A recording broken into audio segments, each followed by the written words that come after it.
I'm not in your HOA. Those 5 words, I swear I've never seen someone lose their mind so fast. That's how I wound up handcuffed on my own front porch in my own t-shirt and bare feet, while the HOA president's face went purple and she started barking orders at a stunned police officer. Arrest him. He's violating community rules. There's a bitter sort of comedy in getting treated like a criminal just for pointing out calmly that the law isn't on her side. That day she'd weaponized the cops because I refused to play along with her little kingdom. The whole block got a front row seat as I got hauled off for the crime of not joining her club. Ever been bullied by someone with power they made up out of thin air? Because this meltdown wasn't just petty. This was the unraveling of a tyrant who'd finally picked the wrong target. But let me back up a bit, 6 months in fact, to the day we moved in. Our place sat right on the edge of Maplewood.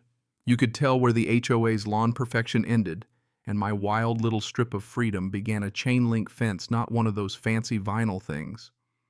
Honestly, that line was why I bought the house.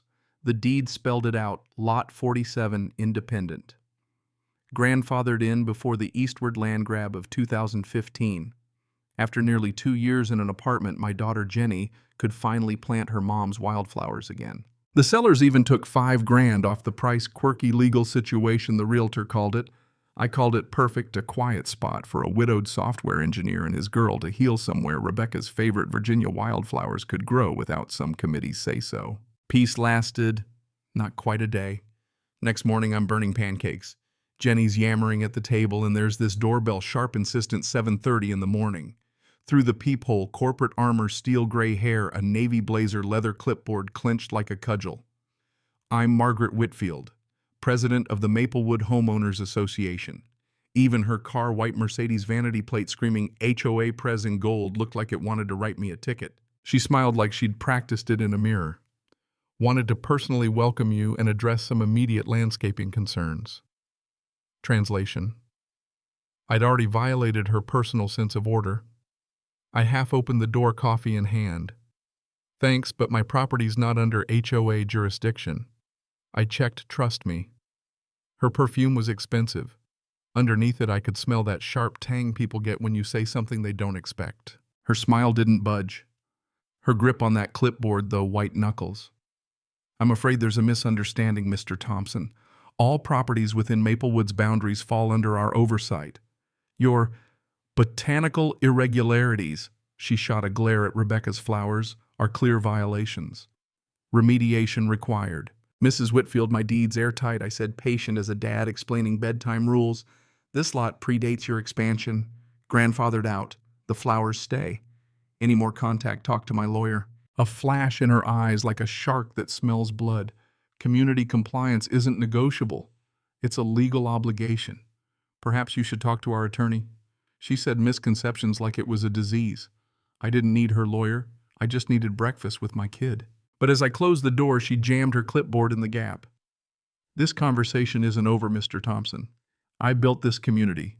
One selfish newcomer won't destroy it. You have 48 hours to begin compliance. She stomped away, Mercedes purring off with all the subtlety of a tank. Jenny tugged at my elbow. Daddy, why was that lady mad about Mommy's flowers? It's wild how kids cut right to the heart of things. Some people think they own everything they see, honey. But they don't. Trouble is, Margaret wasn't just some bored retiree playing dictator. Everything about her, the gold watch, the threats, the way she said my name, told me she'd never lost a fight.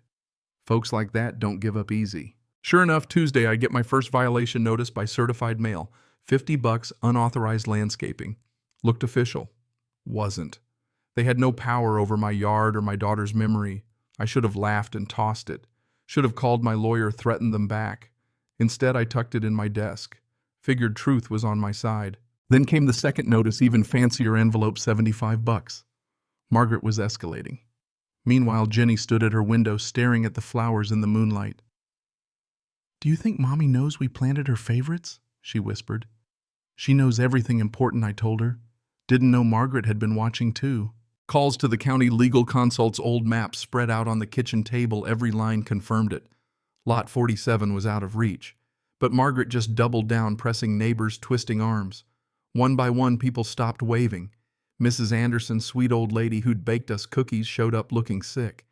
Margaret called a meeting, showed us photos of your yard, said your wildflowers are making prices drop. My rage simmered. Margaret was manufacturing proof, sowing fear, turning my own neighbors against us. Old security cameras came out of the garage. Jenny handed me screws, asked if we were watching the watchers. That night, Margaret's Mercedes prowled past, headlights crawling, her silhouette lit up by our new cameras. She was sizing up our defenses. First real shot landed on a Sunday evening. Jenny shrieked from the yard, Rebecca's bachelor buttons, the blue ones wilting and brown. Security footage caught it, two figures, flashlights, spray bottles. Margaret herself with some hired muscle dousing my wife's flowers in poison. There are no words for the anger in a moment like that. "Can we save them?" Jenny whispered. "Some of them, I promised, knowing the damage ran deeper than roots." I told her the truth. "She isn't just confused. She's trying to hurt us." Jenny nodded, all grown up, and asked, "What do we do?" I looked at the camera footage. Solid proof. We show everyone who she really is. Margaret escalated again. Calls to my boss, complaints to HR. My supervisor pulled me aside. "Just handle whatever's going on at home, okay?" Now my job was on the line too. Jenny, bless her, helped me document every wound in the flower beds, marking them with tape and timestamps. So they can't say it was an accident. She had more grit than most adults I know. I started digging property records, court filings, everything. Found a pattern. 3 families in 18 months, all forced to sell cheap after endless violations. Same buyer every time, Whitfield Properties LLC. Margaret and her husband. This wasn't about flowers. This was a scam. Contacted her old targets? Sarah Henderson replied. Finally, someone who believes us. I got recordings, Margaret talking on her deck about accelerating the timeline for acquisition. Corrupt cops helping file bogus reports. It was all there. My fight wasn't just about us anymore. Margaret's campaign was visible and the neighborhood was watching. This was about justice now. About proving that people who weaponize fake authority can be stopped. I was all in.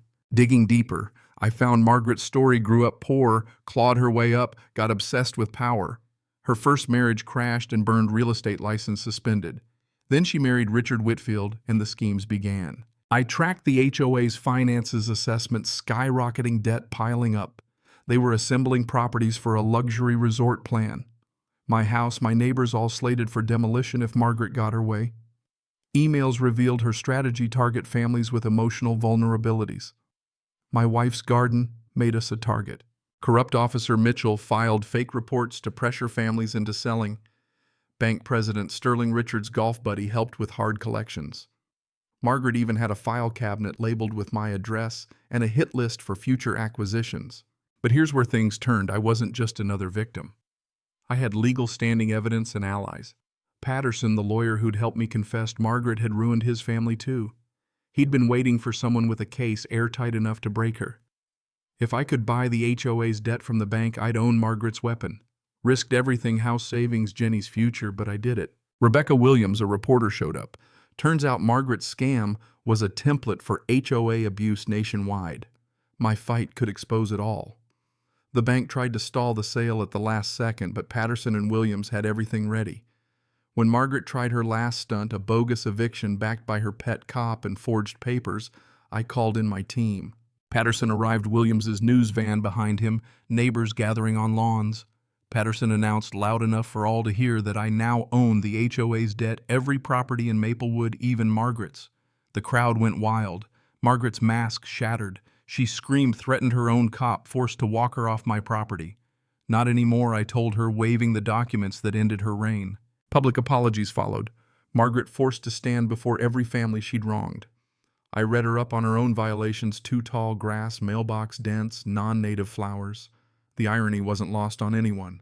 She chose exile over jail, walking away with one suitcase broken at last. The healing started that week. Victims returned for reunions, bylaws replaced with actual neighborly votes. Wildflowers bloomed everywhere, Rebecca's seeds now a community emblem. Jenny thrived, leading her own justice club for neighborhood kids, teaching them to stand up for each other. 6 months later, Maplewood was famous. Property values up, waiting list a mile long. News cameras chronicling how one HOA bully fell. Jenny would tell the mean lady story to new kids, simple, true. Being mean to families is wrong. My daddy taught her that, and we all got to live happily ever after. Laws changed because of us: transparency penalties for fake violations, legal protections for families. Rebecca's garden became a symbol. Now I get calls from all over families needing help against HOA tyrants. How can we help you fight back, I ask, knowing that home isn't about matching mailboxes or perfect lawns, but about people brave enough to stand together. And those wildflowers, they're spreading. Not just here, but to every family who learns that bullies with clipboards can be stopped if you don't give up and you remember exactly what you're fighting for.